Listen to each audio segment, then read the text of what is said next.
యెషయా గ్రంథము 50వ అధ్యాయము 4వ వచనము. యెషయా గ్రంథము 50వ అధ్యాయము 4వ వచనం.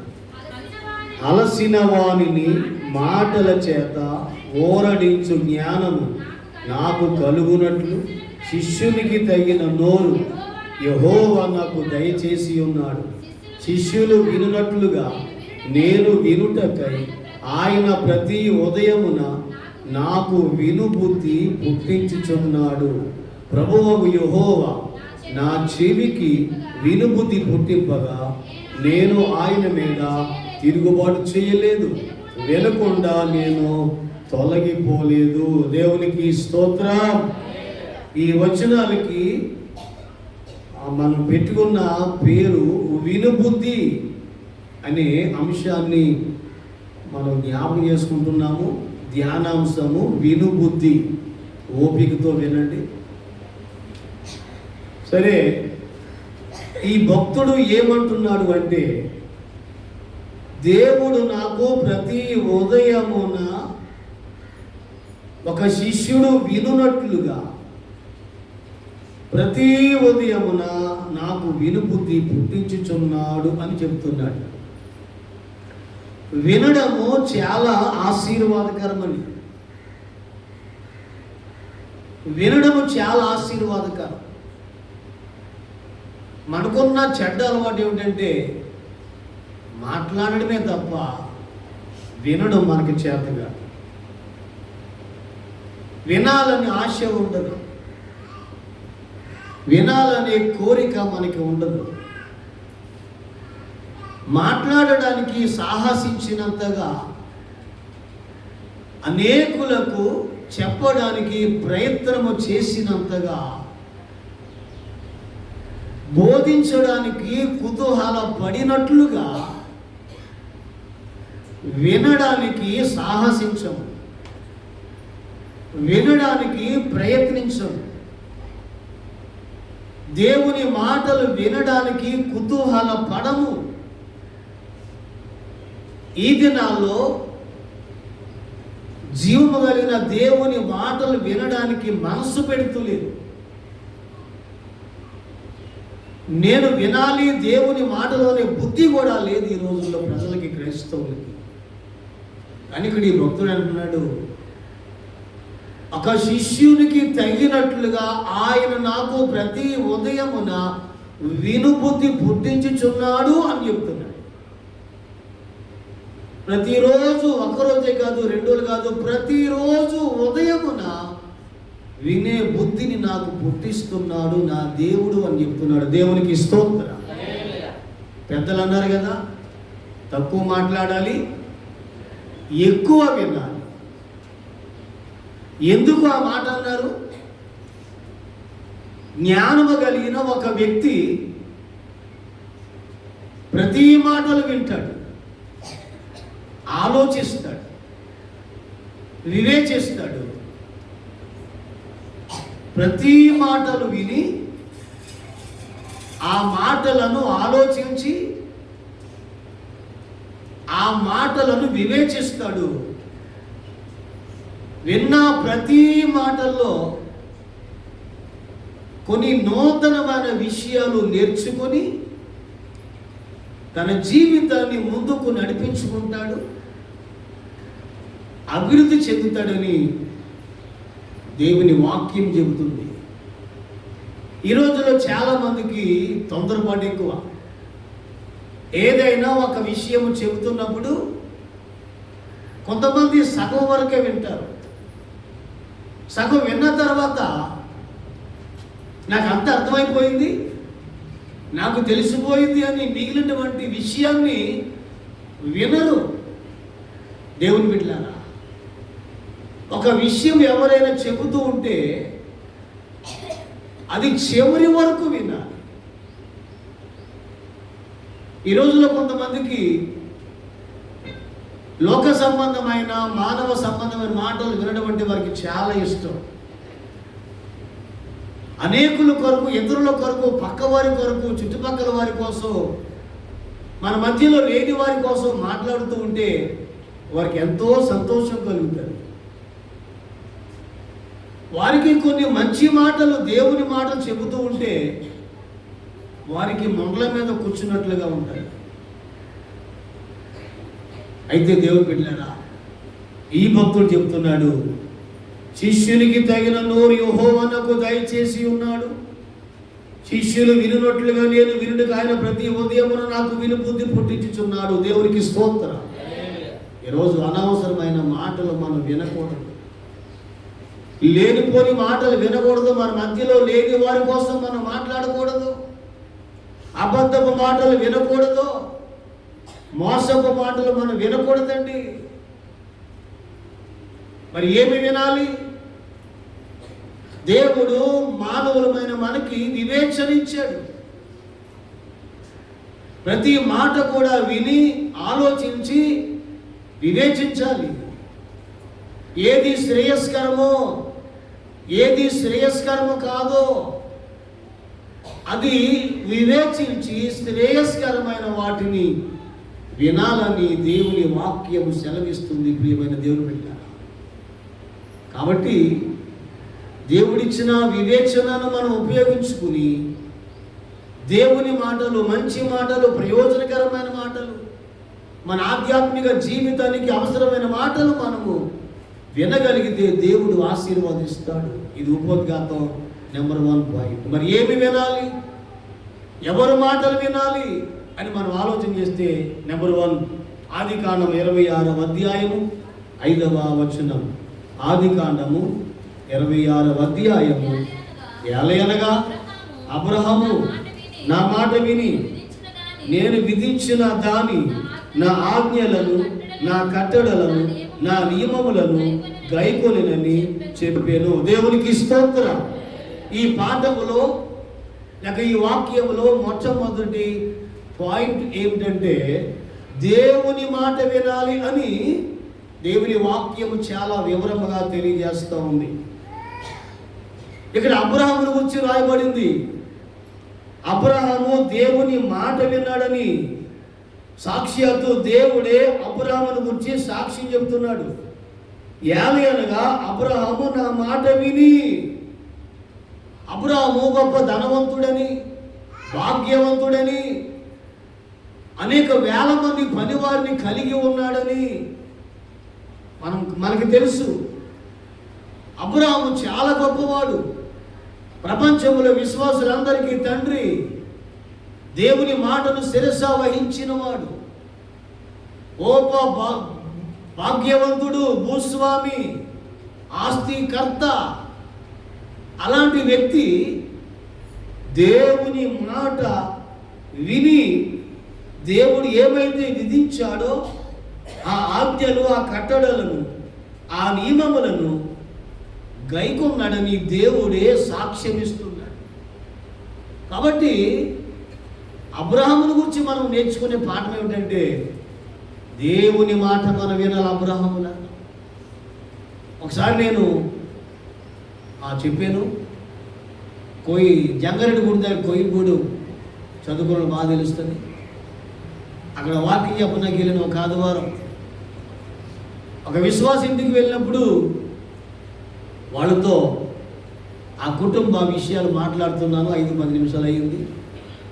ఈలోగా ఆ పక్క ఇంట్లో పెద్ద గోల వినబడుతుంది. ఏమిటి ఈ గోల అని వెళ్ళి చూస్తే 5 లేక 6 సంవత్సరాల కుర్రోడు పొయ్యిలో పడిపోయాడు. ఎందుకు పడిపోయాడు అని అడిగి తెలుసుకుంటే ఆ కుర్రోడు ఉన్న ఇంటి అవతల 4 ఏళ్ళు దాటిన తర్వాత 5వ ఇంట్లో ఈ పిల్లవాడు వాళ్ళ అమ్మ 5వ ఇంట్లో ఉన్న ఆ తల్లిగారి ఇంటికి వెళ్ళి విస్తారంగా మాట్లాడుతూ ఉంది. మాట్లాడుతుంటే ఈ కుర్రోడు వెళ్ళాడు, అమ్మ నాకు ఆకలేస్తుంది, అన్నం పెట్టంటే ఆ తల్లి ఆ పిల్లవాడిని గట్టిగా కసిరి లేకపోతే గదిమి, ఒరేయ్ నేను ఇక్కడ మాట్లాడుతున్నాను కదా, నువ్వు వెళ్ళు, ఆ పైన అన్నం ఉంది అది దించుకొని తిను అని చెప్పింది. వాడికి బాగా ఆకలి అవుతుంది. వాడు త్వరగా వచ్చి చూశాడు, పైన ఉంది, అందలేదు. స్టూల్ వేసుకున్నాడు. స్టూల్ వేసుకుని ఆ అన్నం దించుతూ ఉంటే ఆ స్టూల్ కదిలిపోయి కింద పడ్డాడు. ఎక్కడ పడ్డాడు? పొయ్యిలో పడ్డాడు. ఈలోగా వాడు ఏడుస్తూ ఉంటే అందరూ వచ్చారు. ఏదో చేశారనుకోండి వాడి యొక్క గాయాలకి. ఈలోగా తల్లి కూడా వచ్చింది. చుట్టుపక్కల అడిగారు, ఏమ్మా పిల్లోడికి అన్నం పెట్టకుండా వెళ్ళిపోయావు, నీకు మాటలకు అవసరమా అని అడిగితే ఆ తల్లి సమాధానము చెప్పలేదు. ఈరోజు లోక సంబంధమైన వ్యర్థమైన మాటల వలన ఎన్నో కుటుంబాలు నాశనమైపోతున్నాయి. విస్తారమైన మాటల చేత అనేక జీవితాలు కూలిపోతున్నాయి. కొంతమందికి పొద్దు నుంచి సాయంకాలం దాకా మాటలు మాట్లాడుతూనే ఉంటారు. వాళ్ళ కోసం, వీళ్ళ కోసం, వీరి కోసం, వాళ్ళ కోసం అనవసరమైన వ్యర్థమైన మాటలు మాట్లాడుతూ ఆ మాటల వల్ల మనకి ఎక్కడి వారికి ప్రయోజనం ఏమీ ఉండదు. విను, ఏ మాటలైతే శ్రేయస్కరముగా ఉన్నాయో వాటిని విను. ఏ మాటలైతే ఆధ్యాత్మికంగా నిన్ను బలపరుస్తున్నాయో ఆ మాటలు విను, పర్వాలేదు. లోక సంబంధమైన మాటలు, వ్యర్థమైన మాటలు, వాళ్ళ కోసం వీళ్ళ కోసం లేనిపోని మాటలు వింటే ఆ వినుట వలన ఎన్నో కుటుంబాలు నాశనం అయిపోతున్నాయి, విడిపోతున్నాయి, ఎన్నో జీవితాలు కూలిపోతున్నాయి. ఇక్కడ అబ్రహాము దేవుని మాట విన్నాడని దేవుని వాక్యములో మనము చూస్తున్నాం.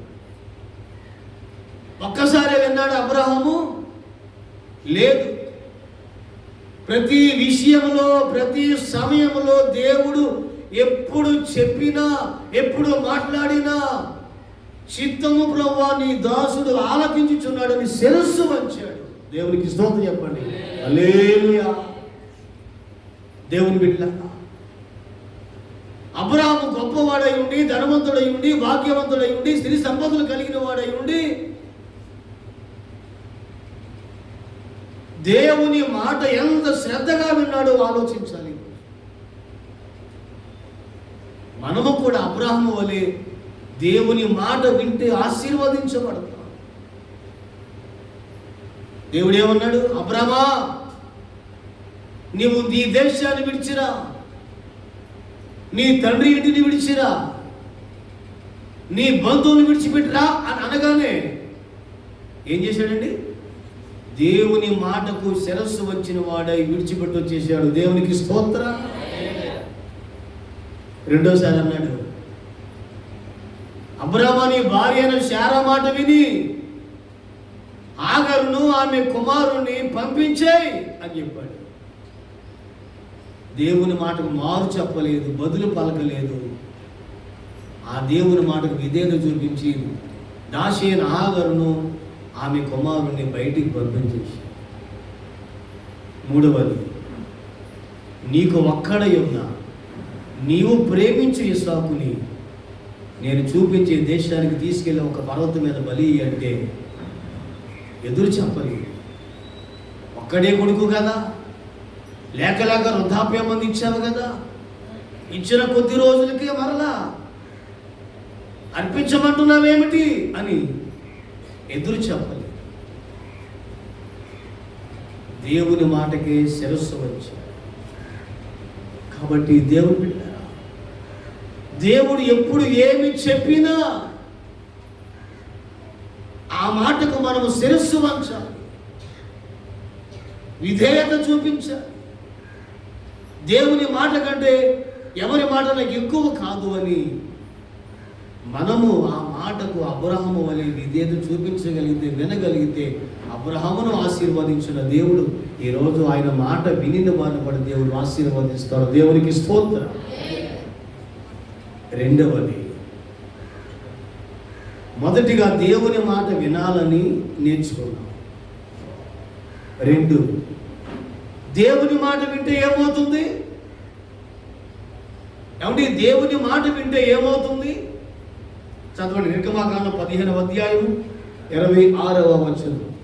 నిర్గమాకాండము 15వ అధ్యాయము 26వ.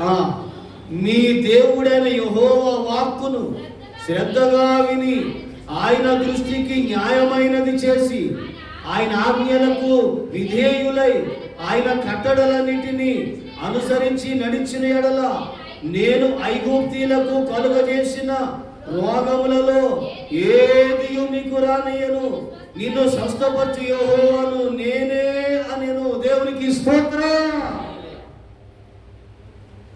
మొదటి పాయింట్గా దేవుని మాట వినాలని నేర్చుకున్నాం. మరి దేవుని మాట వింటే ఏమవుతుందో అనేది ఇక్కడ మోషే భక్తుల ద్వారా దేవుడు చెబుతున్నటువంటి మాట ఏమిటంటే, మీ దేవుడైన యెహోవా వాక్కును శ్రద్ధగా విని ఆయన దృష్టికి న్యాయమైనది చేసి ఆయన ఆజ్ఞలు విధేయుల కట్టలను అనుసరించి నడుచుకుంటే ఐగుప్తీయులకు కలుగజేసిన రోగములు ఏది మీకు రానివ్వను. ఒకవేళ రోగం ఏ రోగం వచ్చినా నిన్ను స్వస్థపరచు యెహోవాను నేనే అన్నాడు. దేవుని మాట వింటే స్వస్థత కలుగుతుండేదట. దేవుని మాట వింటే రోగాలు మనలను విడిచిపోతాయట. దేవుని బిడ్డ, దేవుని మాట గొప్ప ఔషధం. దేవుని మాటే మనకు మందు. అది సామాన్యమైన మాట కాదు, పరలోకపు తండ్రి మాట, జీవముగల దేవుని మాట. ఆయన మాటలో జీవం ఉంది, ఆయన మాటలో శక్తి ఉంది, ఆయన మాటలో ప్రభావం ఉంది, ఆయన మాటలో బలం ఉంది. ఈరోజు ఎవరైతే ఆయన మాట వింటారో దేవుడు వారిని స్వస్థపరుస్తాడు.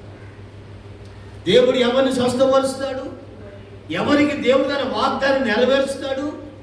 ఎవరు దేవుని దగ్గరికి ధైర్యముగా వచ్చి నన్ను స్వస్థపరచు అని ఎవరు ధైర్యముగా దేవుణ్ణి అడగగలరు? ఎవరైతే దేవుని మాటను శ్రద్ధగా వింటారో వారికి మాత్రమే తన వాగ్దానాన్ని దేవుడు నెరవేర్చుతాడు. దేవుని మాట విని వారికి మాత్రమే నన్ను స్వస్థపరచు అని ధైర్యముగా అడిగే హక్కు పొందుకుంటారు. దేవుని బిడ్డలారా, ఈరోజు దేవుని మాట వింటే స్వస్థత. బైబిల్ గ్రంథంలో అనేక మంది దేవుని మాట విని స్వస్థపడినట్లుగా చూస్తాం. 10 మంది కుష్ఠరోగులు వచ్చారు యేసు ప్రభుల వారికి ఎదురుగా. దూరముగా నిలవబడి, అయ్యా మాకు కలిగిన ఈ కుష్ఠరోగాన్ని విడిచిపెట్టండి, మా మీద కనికరం చూపించండి, దయ చూపించండి అడిగినప్పుడు యేసు ప్రభు అన్నాడు, మీరు వెళ్ళండి, మీరు వెళ్ళి దేవుని మందిరానికి వెళ్ళండి, యాజకునికి మిమ్మల్ని మీరు కనుపరుచుకోండి అని చెప్పాడు. యేసు ప్రభు పలికిన మాట ఆ కుష్ఠరోగులు విని వెళ్ళిపోయారు. మార్గంలోనే వారిని ఆ కుష్ఠరోగము విడిచి వెళ్ళిపోయింది. దేవునికి స్తోత్రం. ప్రియమైన దేవుని బిడ్డ, మీరు వెళ్ళండి, మీరు బాగుపడతారు, స్వస్థపడతారు చెప్పి ప్రభు చెప్పిన మాటకు సందేహించకుండా, ఏమాత్రం కూడా వారు ఆలోచించకుండా యేసు ప్రభు చెప్పాడు, ఆయన చెప్పాడంటే ఖచ్చితంగా జరుగుతుంది అని ఆ యేసు ప్రభు చెప్పిన మాట విని వారు వెళ్ళిపోతుండగా మార్గంలోనే వారికి స్వస్థత కలిగింది. దేవుని బిడ్డ, ఈరోజు ఎవరిని దేవుడు స్వస్థపరుస్తాడు? స్వస్థపరుస్తాడు ఎవరికి దేవుడు వాగ్దానం ఇచ్చాడు, ఆ వాగ్దానం ఎవరికి నెరవేర్చుతాడు? ఎవరు ధైర్యంగా ప్రభు దగ్గరికి వచ్చి మోకరించి నన్ను స్వస్థపరచు అని అడగగలరు? ఎవరైతే దేవుని మాట శ్రద్ధగా వింటారో వారు మాత్రమే దేవుని దగ్గరికి వచ్చి ధైర్యముగా అడగగలరు. వారికి ఆ వాగ్దాన్ని నెరవేరుస్తాడు. ఎందుకంటే వాగ్దానం చేసిన దేవుడు నమ్మదగిన, మార్పు లేనిది.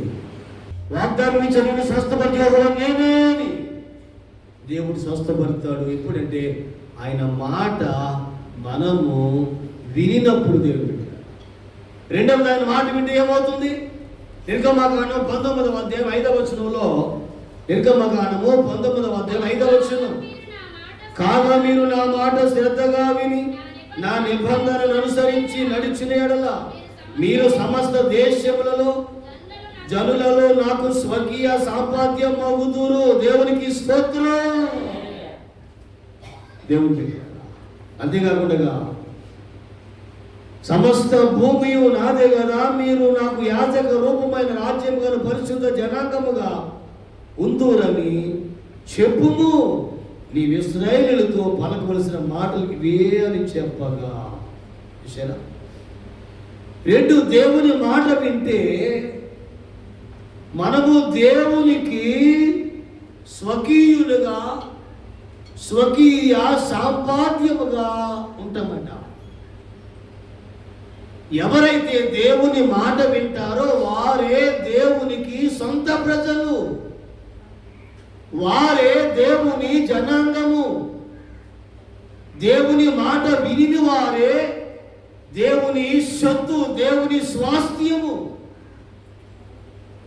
దేవుని బిడ్డ, ఈరోజు దేవుని మాట మనము వినగలిగితే, నీవు ఏ దేశంలో ఉన్నా, ప్రపంచంలో ఎన్నో దేశాలు ఉన్నాయి, ఏ దేశంలో ఉన్నా సరే వారు దేవుని మాట వినగలిగితే ఖచ్చితంగా వారు ఎక్కడున్నా, ఏ దేశంలో ఉన్నా వారే దేవుని ప్రజలు, దేవుని సొత్తు, దేవుని స్వాస్థ్యం, దేవుని స్వకీయులు. ఈరోజు మనం అందరము దేవుని సొంత ప్రజలు. కారణం ఆయన రక్తంలో కడగబడ్డం, ఆయన మాట వింటున్నాం కాబట్టి. ప్రియమైన దేవుని బిడ్డ, ఒకటి, దేవుని మాట వింటే స్వస్థత కలుగుతుంది. రెండు, దేవుని మాట వింటే నీవు దేవుని స్వాస్థ్యం అయిపోతావు, దేవుని సొంత జనాంగం అయిపోతావు, దేవుని సొత్తుగా మార్చుకుంటారు దేవుడు. కొరింథీ పత్రికలో అన్నాడు కదా, మీరు మీ సొత్తు కాదు, విలువ పెట్టి కొనబడిన వారు కనుక మీ దేహముతో దేవుని మహిమపరచుడి అనే మాట పౌలు భక్తుడు కొరింథీ సంఘానికి జ్ఞాపకం చేస్తూ ఉన్నాడు. దేవునికి స్తోత్రం. ఆయన ఏమన్నాడు? మీరు మీ సొత్తు కాదు, విలువ పెట్టి కొనబడిన వారిని. నేను మిమ్మల్ని విలువ పెట్టి కొనుక్కుని, రక్తమిచ్చి కొనుక్కుని, ప్రాణము ఖైదముగా పెట్టి నా సొంత ప్రజగా చేసుకున్నాను. దేవుని బిడ్డ, దేవుని మాట వినేవారు. ఈరోజు చాలా మంది చర్చిలోకి వస్తారు, దేవుని మాట వినరు. సభలకు వెళ్తారు, దేవుని మాట వినరు. ఉపవాస రాత్రికి వస్తారు, దేవుని మాట వినరు. సెల్ ఫోన్ చూసుకునే వాళ్ళు కొంతమంది చర్చిలో వచ్చి, నిద్రపోయే వాళ్ళు కొంతమంది, లోపలికి బయటికి తిరిగే వాళ్ళు కొంతమంది. దేవుని మాటలు శ్రద్ధగా వినాలి అని ఉండదు. వస్తారు, ఆదరించుకుంటారు, కానీ సజీవుడైన జీవన దేవుని మాటలు వినరు.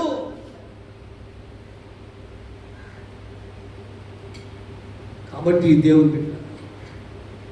దేవుని మాట వింటే ఏ దేశంలో ఉన్నా నీవే ఆయన సొంత బిడ్డవు, ఆయన సొంత బిడ్డవు నీవు. అదే చెప్తున్నాడు, మీరు నాకు స్వకీయులు, సాంపాద్యం అవుతుందని చెప్పి, మీరు సమస్త దేశంలో నాకు స్వకీయ సాంపాద్యం అవుదురు అని చెప్పారు. ప్రపంచంలో ఏ దేశంలో ఉన్నా నా మాట వింటున్నావు కాబట్టి నా స్వకీయ సాంపాద్యంగా నేను చేసుకుంటున్నాను. ఆయన తన ప్రజలను కాపాడే దేవుడు, తన ప్రజలను రక్షించే దేవుడు, తన ప్రజలను సంరక్షించే దేవుడు. మనము ఎక్కడికి వెళ్ళినా మనము ఆయన సొత్తు కాబట్టి, ఆయన స్వాస్థ్యము కాబట్టి, ఆయన సొంత ప్రజలము కాబట్టి, నువ్వు ఎక్కడికి వెళ్ళినా, ఒకవేళ నీకు ప్రతికూలమైన పరిస్థితులు ఎదురైనా, ఒకవేళ నీకు ప్రమాదాలు ఎదురైనా, నువ్వు ఆయన స్వాస్థ్యము కాబట్టి నిన్ను ఆయన ఖచ్చితంగా కాపాడుకుంటాడు. దేవునికి స్తోత్రం.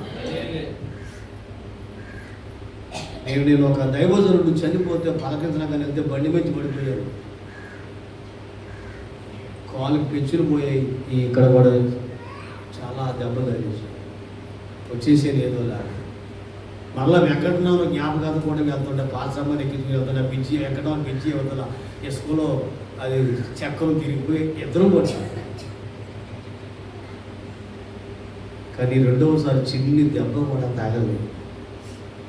ఎందుకే మాట చెప్తున్నానంటే, నేను ఆయన సొంత కుమారుడిని, ఆయన రక్తమిచ్చి కొనుక్కున్నాను, ఆయన మాట వింటున్నాడు కాబట్టి ఎన్ని ప్రమాదాలు వచ్చినా ఆయన తప్పించుకుంటున్నాడు. నేనే కాదు, మీరు కూడా దేవుని మాట వినగలిగితే లెక్క. ఎవరైతే దేవుని మాట వింటారో వారు దేవుని ప్రజలు, దేవుని స్వకీయ జనాంగము, స్వాస్థ్యమై ఉంటారు.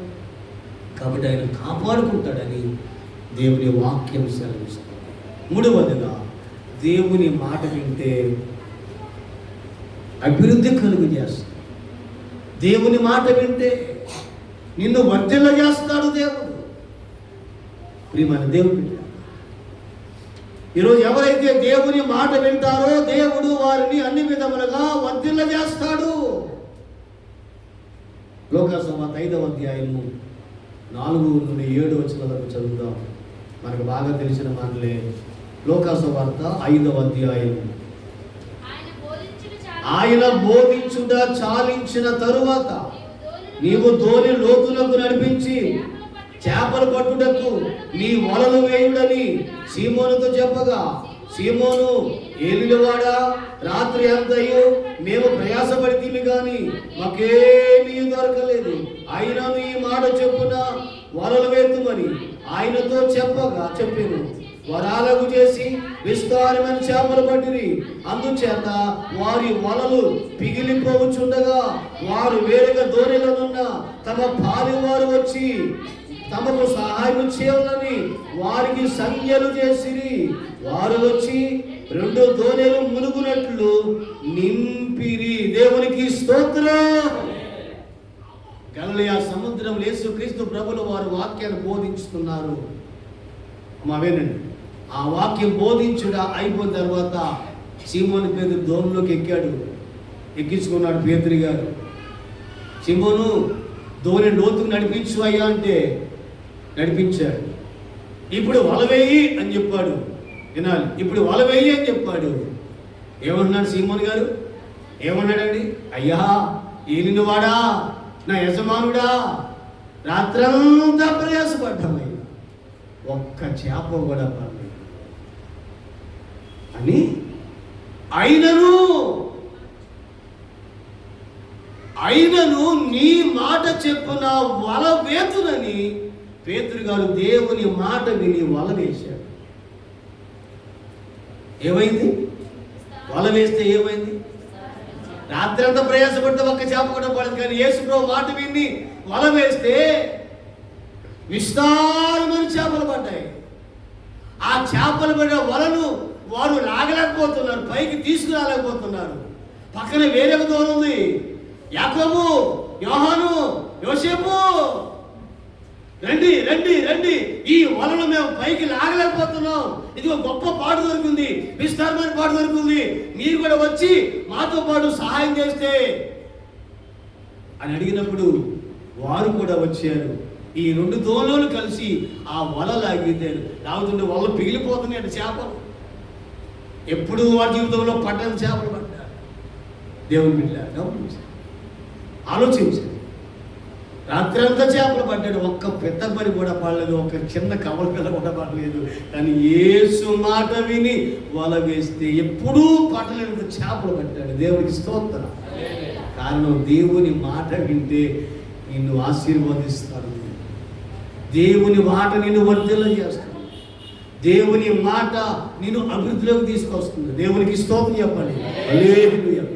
గలిలయ సముద్రంలో వల వేసే పలివారు విసుకుపోయారు. కానీ దేవుని మాట వినినందున ఆ వల నిండా పడి ఉండే కడు చేప. దేవుని బిడ్డ గమనించండి. ఎవరైతే దేవుని వాక్యాన్ని శ్రద్ధగా వింటారో వారి జీవితాలు ఫలిస్తాయి. దేవుడు వారిని వర్ధిల్ల చేస్తాడు. దేవుడు వారిని అభివృద్ధిలోకి తీసుకొస్తాడు. వారు పేదవారిగా ఉండరు, వారు ఆకలితో ఉండరు, వారు లేమితో ఉండరు. దేవుని మాట విని వారిని రోజు రోజుకి దేవుడు అభివృద్ధిలోకి తీసుకొస్తాడు. దేవుని మాట అబ్రహాము విన్నాడు, ఏమైంది? భూమి మీదే గొప్ప ధనవంతుడిగా చేశాడు. దేవుని మాట దావీదు విన్నాడు, ఏమైంది? గొర్రెలు కాసుకునే వ్యక్తి ఒక దేశానికి రాజుగా చేసేసాడు. దేవుని మాట సొలొమోను విన్నాడు, ఆయన్ని కూడా రాజుగా చేశాడు. గమనించాలి, ఎన్నో ప్రభుత్వాలు వస్తాయి పోతాయి. ఎన్ని ప్రభుత్వాలు వచ్చినా పేదవాడు పేదవాడిగానే మిగిలిపోతాడండి. గొప్పవాడు గొప్పవాడైపోతాడు. ప్రభుత్వాలు ఎన్ని వచ్చినా పేదవాడికి ఒరిగేది ఏముండదు. పేదవాడు అభివృద్ధిలోకి రాడు. గొప్పవాడైపోతాడు, ఇంకా గొప్పవాడైపోతాడు. కానీ పేదవాడి ఎందుకు? ఈరోజు దీనులమైన పేదవారమైన మనము ధనవంతులము కావాలి అంటే, అభివృద్ధిలోకి వెళ్ళాలంటే, భాగ్యవంతులుగా మనం తీర్చబడాలి అంటే దేవుని మాట వినాలి. ఎవరైతే దేవుని మాట వింటారో వారికి పేదరికం ఉండదట. ద్వితీయోపదేశకాండం 15వ అధ్యాయం 15వ వచనం. ద్వితీయోపదేశకాండం 15వ అధ్యాయం 5వ వచనం.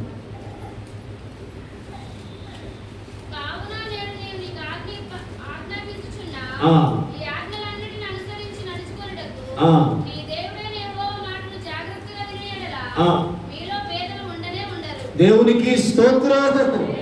చూసారా, దేవుని మాట వినిన వారు పేదవారిగా లేకపోతే పేదవారిగా దరిద్రులుగా ఉంటారండి. ఇది నా మాటగా దేవుని మాట. ఇది కావున నేడు నీకు ఆజ్ఞాపించు నీ ఆజ్ఞలను అనుసరించి నడుచుకున్నటకు నీ దేవుని యెహోవా మాట నీవు జాగ్రత్తగా విని నెడల నీలో బీదలు ఉండనే ఉండరు. ఇప్పుడు చెప్పండి, ఎవరు పేదవారిగా ఉండరు? ఎవరమ్మ పేదవారిగా దరిద్రులుగా ఉండరు? దేవుని మాట శ్రద్ధగా ఎవరైతే వింటారో వారు పేదవారు కాదు, ధనవంతులుగా చేస్తాడు దేవుడు, గొప్పవారిగా చేస్తాడు దేవుడు. అనేకులకు సహాయం చేసే బిడ్డలుగా చేస్తాడు దేవుడు. అనేకులకు అప్పించేవారిగా చేస్తాడు దేవుడు. అనేకులు నీ దగ్గరకు వచ్చి సహాయం చేయండి అని తీసుకుని వెళ్ళిపోతాడు. ఇచ్చేవాడిగానే చేస్తాడు తప్ప ఎదటి వ్యక్తి దగ్గరికి వెళ్ళి తీసుకునే వ్యక్తిగా చేయడు. కాబట్టి దేవుని బిడ్డలమైన మనము దేవుని మాట వినాలి. యెషయా గ్రంథంలో భక్తుడు చెప్తున్నాడు, ఒక శిష్యుడికి తగినట్లుగా ఆయన నాకు ప్రతి ఉదయమున వినుబుద్ధి పుట్టించుచున్నాడు అని ఆ భక్తుడు తెలియజేస్తూ ఉన్నాడు. వింటే ఏమవుతుందో చెప్పుకున్నాము. స్వస్థత కలుగుతుంది. వింటే ఏ దేశంలో ఉన్నా నీవే ఆయన స్వకీయ సంపాద్యం. వింటే మీరు పేదవారిగా ఉండరు, పేదవారిగా ఉండరు. నీవు గొప్పవాడిగా, ధనవంతుడిగా, భాగ్యవంతుడిగా ఉంటావు. ఇంకా ఏముంది తెలిసిన? యెషయా గ్రంథం 55వ అధ్యాయం 3వ వచనం. దొరకరుగా యెషయా గ్రంథం 55వ అధ్యాయము 3. చెవి ఎక్కిన ఎందుకు రండి, మీరు విని ఎడల బ్రతుకుదురు. దేవునికి స్తోత్రం. ఎవరు బ్రతుకుతారండి? దేవుని దగ్గరకు వచ్చి ఎవరైతే దేవుని మాట వింటారో వారు బ్రతుకుతారు. చాలా మంది ఏమనుకుంటారంటే, నేను రొట్టెలు తింటే బతుకుతాను, అన్నం తింటే బతుకుతాను, ఫ్రూట్స్ తింటే బ్రతుకుతాను, ఏమండి జ్యూసులు తాగితే బ్రతుకుతాను, లేదా ఆకులు తింటే బ్రతుకుతాను అనుకుంటారు. కానీ దేవుడు ఏమన్నాడంటే, మీరు నా మాట వింటే బ్రతుకుతారు. ద్వితీయోపదేశకాండం 8వ అధ్యాయం 3వ వచనం. ద్వితీయోపదేశకాండం 8వ అధ్యాయము 3వ వచనం. ఆహారం వల్లనే కానీ యెహోవా సెలవిచ్చిన ప్రతి మాట వలన నరులు బ్రతుకుతారని అణచి నీవే గాని నీ పితరులే గాని ఎన్నడెరుగని మన్నాతో నిన్ను పోషించెను. దేవునికి స్తోత్రం. దేవుని బిడ్డలు గమనించండి, ఆహారం వల్ల బ్రతుకుతారు అని చెప్పలేదు దేవుడు. దేవుని నోట వచ్చే ప్రతి మాట వల్ల నరులు బ్రతుకుదని చెప్పాడు. ఈరోజు మనం బ్రతకాలంటే ఎవరి మాట వినాలి? దేవుని మాట. మనుషుల మాట వినొద్దంటలేదు, వినండి. అది నీకు ప్రయోజనకరమైతే, ఆత్మ సంబంధమైన మాటలు అయితే, నిన్ను దేవునిలో భక్తిగా ఆధ్యాత్మికంగా పెంచే మాటలైతే విను. కానీ వ్యర్థమైన మాటలు వినుకో, అబద్ధ మాటలు వినుకో, మోసకరమైన మాటలు వినుకో, లేనిపోయిన మాటలు వినుకో. దేవుని బిడ్డలారా గమనించండి, ఈరోజు నీకు ఏ వివేచన ఇచ్చాడు, ఏది శ్రేయస్కరమో వివేచించి ఆ శ్రేయస్కరమైన మాటలు వింటే నీవు స్వస్థత పొందుతావు, దేవుని సొంత జనాంగముగా ఉంటావు, నువ్వు పేదవాడిగా ఉండవు, ధనవంతుడిగా చేస్తాడు. కాబట్టి దేవుని రాకడ సమీపముగా ఉంది. రాబోయే రోజుల్లో దేవుని వాక్యము దొరకదా? దొరకదు. బైబిల్లో ఉంది, దేవుని మాట వినడానికంట తూర్పు నుండి పడమర వరకు వెళ్తారంట. తూర్పు నుండి పడమర వరకు వెళ్తే ఎక్కడ కూడా దేవుని వాక్యము, దేవుని మాట వినబడతారు. అందుకని దేవుడు అంటున్నాడు, రాకడ వచ్చింది కాబట్టి, అటువంటి దినాలు వస్తాయి కాబట్టి ఇప్పుడే మీరు వాక్యాన్ని హృదయంలో నింపేసుకోండి. బైబిల్ లేకపోయినా మీ హృదయంలో ఉన్న వాక్యాన్ని మీరు నెమరు వేసుకున్న వాక్యం ద్వారా మీరు రక్షణ కొనసాగించుకుంటే ఖచ్చితంగా దేవుడు మిమ్మల్ని దేవుని రాజ్యాన్ని తీసుకెళ్తాని చెప్పాడు. కాబట్టి చర్చిలోకి వచ్చిన, ఉపవాస ప్రార్థనకు వచ్చిన, మంగళవారం ప్రార్థనకు వచ్చిన, సభలకు వెళ్ళి ఎక్కడికి వెళ్ళినా నిర్లక్ష్యం పెట్టకుండా, వాక్యానికి పెడచం పెట్టకుండా నువ్వు శ్రద్ధగా దేవుని మాట వింటే ఇప్పుడు మనం చెప్పుకున్న ప్రతి దీవెన మనకు కలుగుతుంది. దేవుడి మాట దీవించి ఆశీర్వదించునుగాక. ఆమేన్.